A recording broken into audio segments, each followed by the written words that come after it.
Kamusta mga ate, kuya, beshi? Si Chari po ito mula sa The Sun, Moon, Stars, PH Tarot. Ipapaalam ko lang po na ito po ay isang general read o pangkahalatang pagbabasa at maaring hindi lahat ay magtugma sa inyong sitwasyon. I-check din nyo ang inyong Moon, Rising at Venus sign. Baka doon mas tumugma ang read para sa inyo. At kung ang mensahe ay tama sa inyo, paki-like lang po at mag-subscribe kung hindi pa ninyo ito ginagawa. Okay, mag-umpisa na po tayo.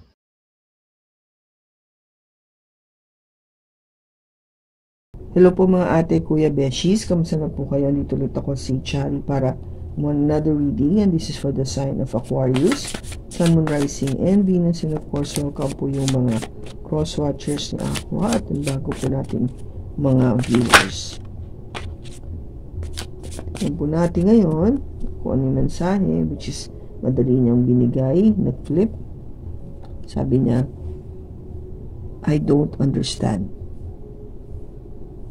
Hindi naiintindihan. Okay? Napakasimple. Kung ano man yung sinabi mo o kung ano may nangyayari, hindi niya gets, no? Hindi niya makuha, hindi niya mapagtanto o hindi niya ma-comprehend. Hindi pumasok sa kanyang isipan. O ayaw niya ipasok sa kanyang isipan.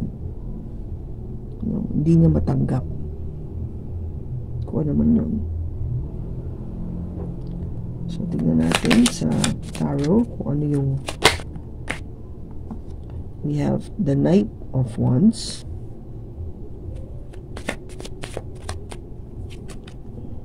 We have the Eight of Cups, the Knight of Pentacles, the Moon, and the High Priestess. Bottom niya is Justice. Okay, Aqua. So, ang unang card natin dito is the Knight of Wands. Ito po yung enerhiya na alam naman natin na oo, nagbibigay ito ng magandang positive energy when it comes to socializing, no? Pag-i-enjoy, having fun. It is really parang ito yung perfect na tao or energy na makakasama mo kapag nakikipag-socialize, no? Kung barkadahan ito, mayroong lakad, no? Masaya siya kasama, masarap. Kaso ang negative side nito ng Knight of Wands is hindi nga siya consistent, hindi siya palagi na ganoon, o hindi mo maasahan na palagi siyang naandyan to be with you. Kung inaasahan mo kasi na itong enerhiya na to, itong tao na to ay ganon sa'yo, no? Hindi. Kung ito yung sinasabi dito na hindi niya naiintindihan, no, kung bakit mo hinahanap yung characteristics na maging palagi siyang naandyan, hindi niya gets yun, hindi niya nakukuha yun, dahil hindi siya ganun. Or ikaw, hindi mo naiintindihan kung bakit siya ganyan,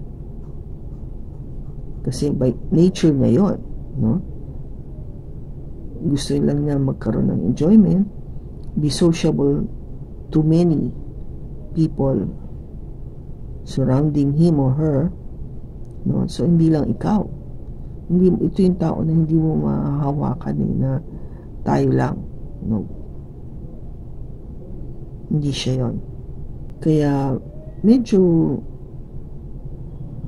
kung ikaw yung taong medyo alam mo na conservative or gusto mo nakafocus lang sa'yo, this energy is very difficult for you to accept or comprehend.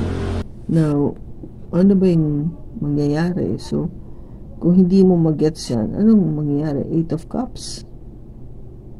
May aalis, di ba? somebody would walk away. Either you or this person. Baka yun ang nangyari nga, di ba? Kung di kayo nagkasundo, di nyo maintindihan ng isa't isa, magkakaroon ng split up, no? Hiwalay. O parang hindi talaga tayo meant to be. Mga ganun. Ang scenario.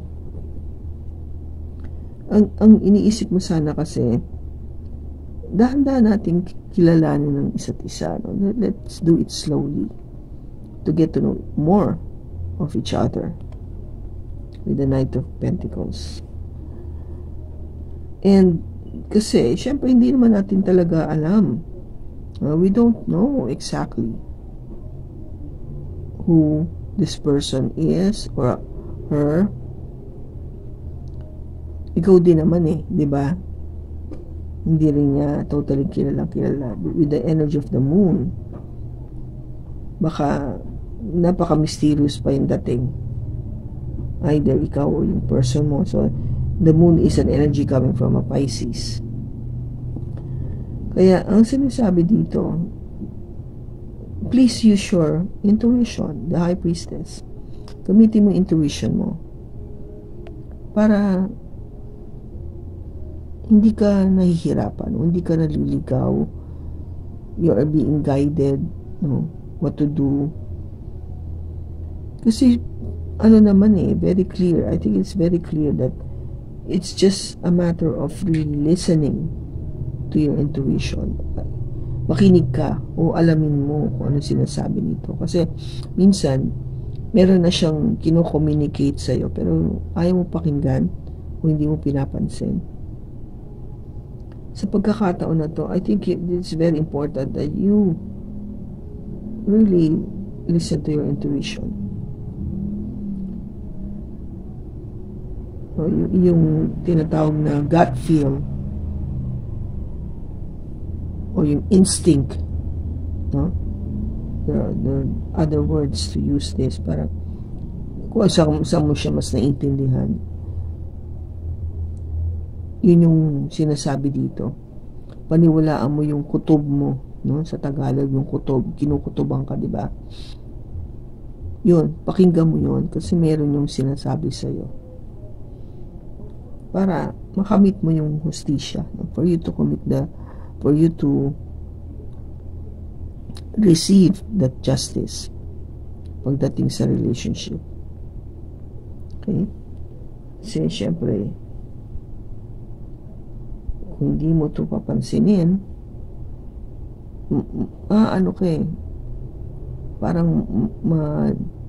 mapupunta ka sa maling desisyon o maling relationship. Mas mahirap kasi lalo mong hindi maintindihan. So, tignan natin. Bakit andito yung Knight of Wands? Bakit andito yung Knight of Wands?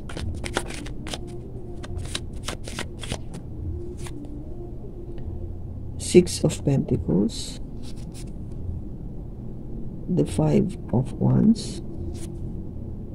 The Seven of Wands.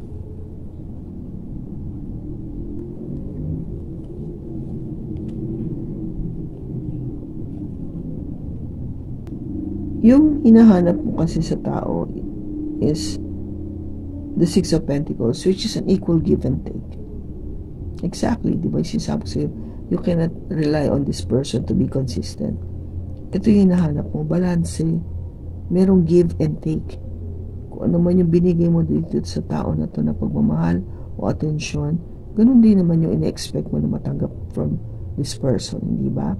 Ganun din siya sa'yo, dapat, para maging maayos yung relationship. Because, ang nangyari with the Five of Wands, may conflict, may kaguluhan, di ba? Kita mo na nga, sabi ko, medyo hindi mo maiintindihan, kaya magkakaroon kayo ng kaguluhan. And magiging very defensive ka na ngayon sa mga pangyayari, no, with this person, with the Seven of Wands. O protektahan mo na yung sarili mo kasi nga nakita mo talaga na walang balanse, Hindi siya yung tao na ina-expect mo na talagang bibigyan ka ng nararapat na at love and attention, but sa bagkos nagkakagulo kayo, no? Nag-aaway kayo, hindi kayo matahimik, diba? Parang hindi siya yung sabihin natin na kaaya-ayang makasama. Bakit andito yung 8 of Cups? Tumalon, the 8 of Wands, the 2 of Pentacles, and the Lovers.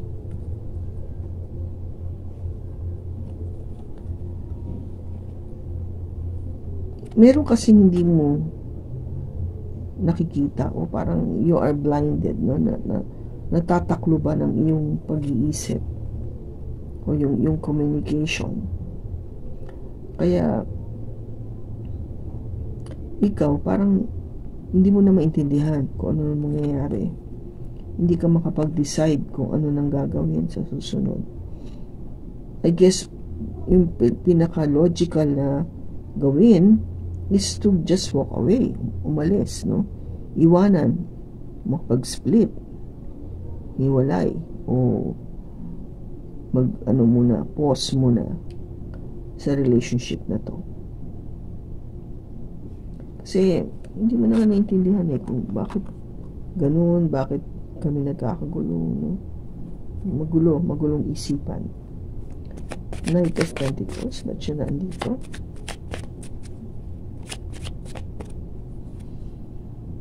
The Ace of Wands, Death, and the Sun.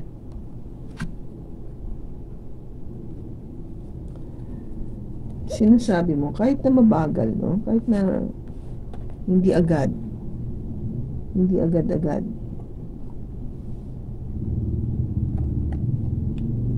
okay ka naman magkaroon ng panibagong pag-uumpisa, to start anew, no?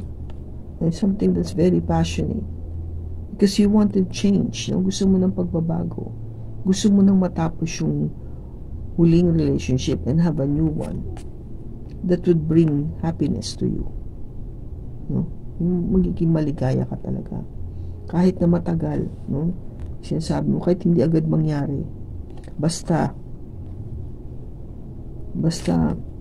willing ako mag-start all over again, at itong dadating is talagang iba na, bago na, that would bring that happiness, yung kaligayahan na hinahanap ko, o bibigyan ako ng kaligayahan. Bakit andito yung Moon?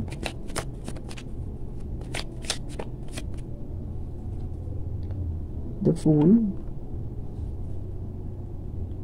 Temperance, and the Queen of Wands.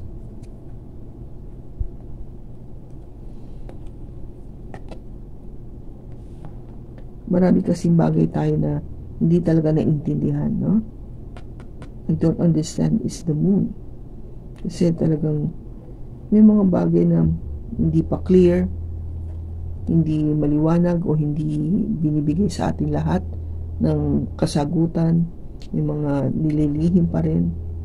Kaya ikaw, you wanted to act on it. Just take the risk and make sure na I am healed, na kung ano man yung dating relationship na yun na nagdulot sa akin ng sakit sa damdamin, ma-overcome ko yun so I can move forward and to be somebody na talagang panibago, no? A new energy that I would have to Queen of Wands, na maayos pa rin, maganda pa rin, na enjoy pa rin ako sa life, you know.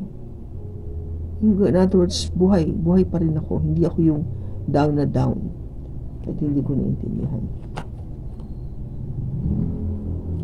Bakit andito yung High Priestess?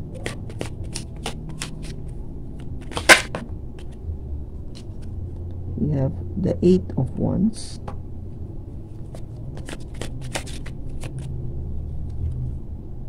the Ten of Pentacles, and the Hermit.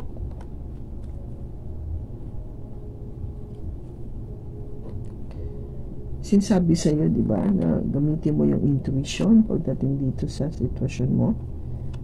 Kasi talaga nakakapagod naman eh, no? Nakakapagod na mag-intay, nakakapagod na laging on a defense mode ka. Ang iniintay mo is makamit ito, the Ten of Pentacles. Ang Ten of Pentacles kasi is, di ba, yung having it all. Nandun sa'yo lahat.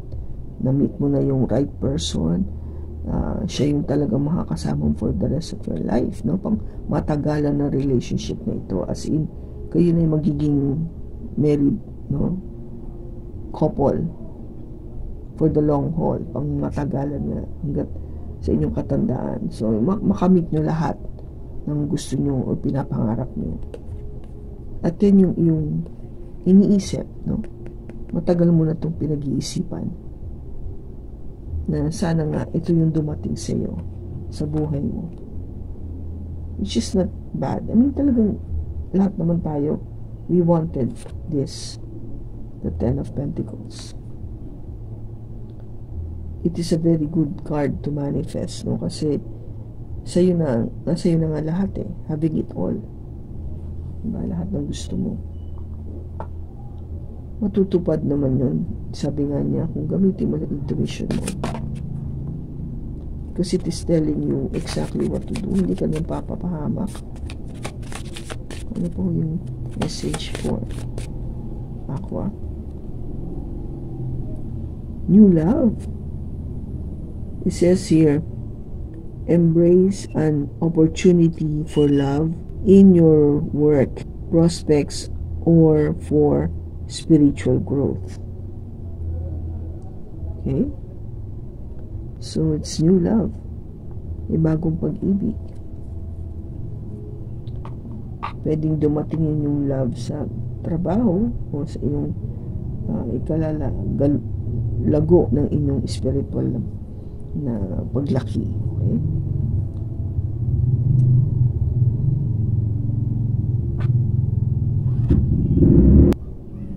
Matutupad ba yung pinapangarap mo ng Ten of Pentacles?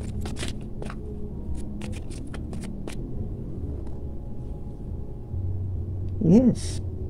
Pero kailangan mo pagtrabahuhan. No? You have to work on it with the Eight of Pentacles. Kailangan pagtrabahuhan. Hindi naman siya imposible. Masabi ko nga, you need to use your intuition.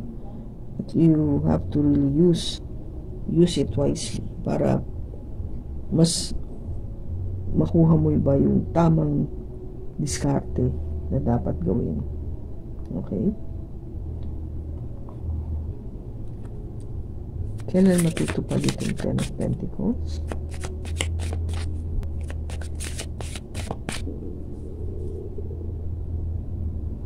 It says here, let go of it all for now. Wag mo muna siyang isipin. Kasi nga, it needs to happen in God's perfect time. It will happen when it should happen.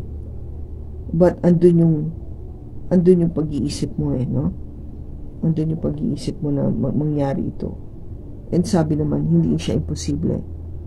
Pero sa ngayon, huwag mo munang bigyan ng tuon. Just let it go for now. Okay? So, kung kanino mga Aqua itong nakuha natin na enerhiya, maraming salamat sa pagsama mo sa akin sa pagbasa na to. Sa susunod po muli, ingat ka and God bless.